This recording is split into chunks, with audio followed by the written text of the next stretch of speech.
शहर बनारस हो या चुनावी दंगल का मैदान वाराणसी, सुर्खियों में बना ही रहता है।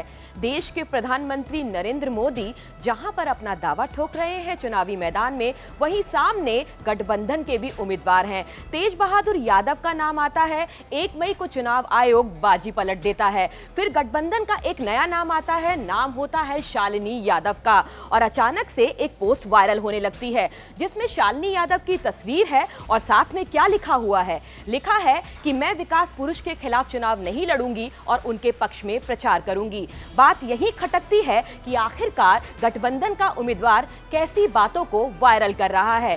इसी पोस्ट को आज हम लेंगे और इस पर जांच पड़ताल करेंगे। नमस्कार, मैं रमा सोलंकी, आप देख रहे हैं विश्वास न्यूज।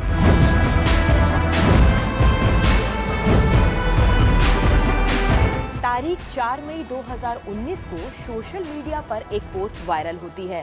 राजेश गुप्ता नाम के फेसबुक यूजर इस पोस्ट को अपलोड करते हैं और इसमें यह दावा किया जाता है कि जो नरेंद्र मोदी का संसदीय क्षेत्र है यानी बनारस से उनके सामने जो उम्मीदवार उतरी हैं, गठबंधन की उम्मीदवार हैं शालिनी यादव, उन्होंने मैदान छोड़ दिया है। यानी वो ये दावा भी कर रही हैं, बोलती हुई नजर आ रही हैं। जो वायरल पोस्ट है उसमें दिखाया गया है कि उनकी एक तस्वीर है और वो क्या बोल रही हैं।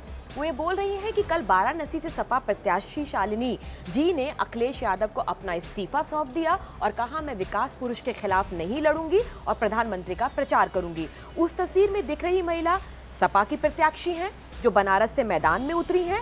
इस वायरल पोस्ट में ये बताया जा रहा है कि उन्होंने भाजपा के खिलाफ चुनाव लड़ने से मना कर दिया है। यानी एक हेडलाइन आती है, एक प्रत्याशी की तस्वीर आती है और एक नया दावा किया जाता है।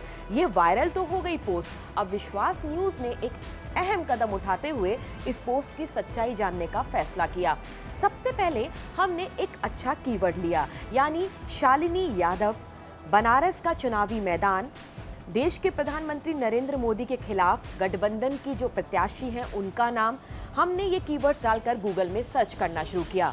हमारे आगे बहुत सारी कड़ियां आ गई, यानी बहुत सारी खबरें शालिनी यादव से संबंधित आ गई, गठबंधन से संबंधित आ गई। उसमें एक अहम खबर हमारे हाथ में लगी जो 22 अप्रैल की थी, यानी 22 अप्रैल वाले दिन ही वो कांग्रेस को छोड़ करके समाजवादी पार्टी में शामिल हुई थी। शालिनी यादव खुद समाजवादी पार्टी में एक नए उम्मीदवार के तौर पर सामने आई और उनको उम्मीदवार बनारस से घोषित कर दिया गया।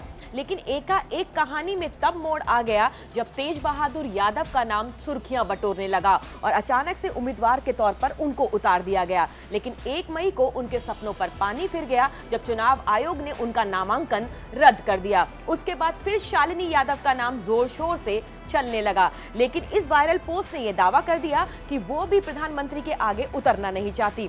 हमने फिर इसके बाद इस पोस्ट की जांच पड़ताल के लिए YouTube के मैदान पर और गूगल में तमाम टूल लगा करके इस खबर से संबंधित खबरों को तलाशना शुरू किया। हमारे पास जागरण.com की एक इंटरव्यू हाथ में लग गया, एक खबर हाथ में लग गई जिस इंटरव्यू को एक्सक्लूसिव करके चलाया गया था, और वो इंटरव्यू शालिनी यादव का था जिसमें वो खुद दावा कर रही हैं कि वो इस पार्टी से उतरी हैं और चुनावी मैदान में लड़ेंगी और खड़े होकर के मुकाबला भी करेंगी।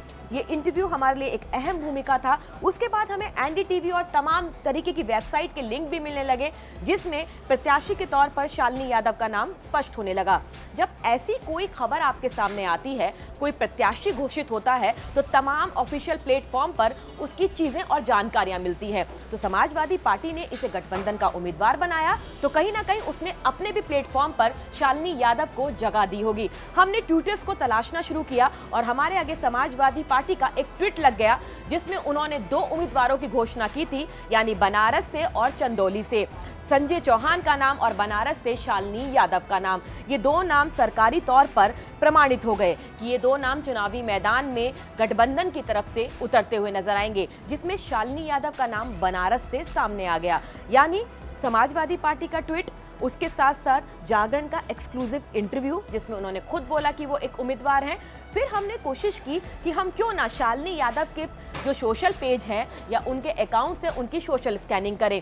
जब हमने उनकी स्कैनिंग करना शुरू किया तो सबसे पहले हमने उनके फेसबुक अकाउंट, उनके पेज पर जाकर के देखा तो उन्होंने बहुत सारी ऐसी पोस्ट को अपडेट किया था जहां पर उन्होंने बताया था कि वो आज यहाँ चुनाव प्रचार कर रही हैं, आज यहाँ कर रही हैं। हमारे आगे 2 ऐसे लिंक लगे जो उनकी प्रेस कॉन्फ्रेंस के थे। प्रेस कॉन्फ्रेंस में एक पीछे बैनर था जिसमें साफ लिखा था बनारस से प्रत्याशी शालिनी यादव की प्रेस वार्ता। और जब हमने उसको सुना, एक 9 मिनट का था, एक करीब 3.5 मिनट का था, जिसमें वो साफ तौर पे कह रही थी कि तेज बहादुर यादव मेरे भाई की तरह हैं और अब मैं चुनावी मैदान में डटकर मुकाबला करूंगी। इस तरीके के वक्तव्य वो प्रेस कॉन्फ्रेंस में पत्रकारों से, संवाददाताओं से रूबरू होते हुए बोल रही थी। ये तथ्य भी हमारे आगे एक मजबूती से पुष्टिकरण बना। उसके बाद हम और आगे बढ़े और हमने जानने की कोशिश की कि क्या ये खबर कितनी सच्ची है, झूठी है। तो हमने शालिनी यादव के नंबर पर फोन घुमाया, यानी उनको संपर्क साधा और वहां पर हमारी बात राहुल यादव से हुई। राहुल यादव ने बताया कि वो चुनाव प्रचार कर रही हैं। आज ही बनारस में उनके कार्यालय का उद्घाटन है, आप इस चीज को देख भी सकती हैं।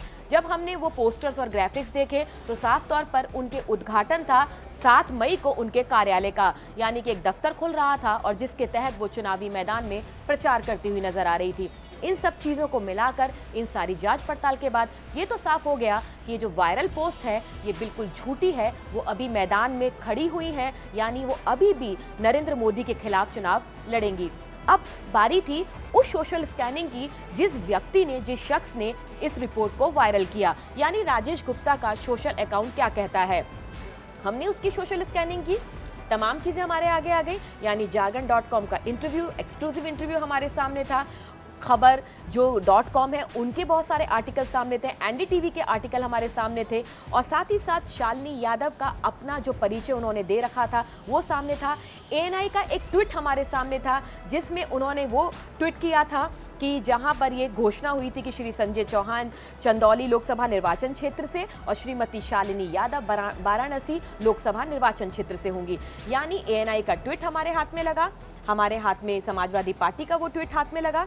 उसके बाद शालिनी यादव के फेसबुक पर तमाम इस तरीके की जानकारी हमारे हाथ में लगी। वो पोस्टर हमारे हाथ में लग गया जिसमें उनके कार्यालय के उद्घाटन और उनके प्रचार से संबंधित तमाम जानकारियां थी।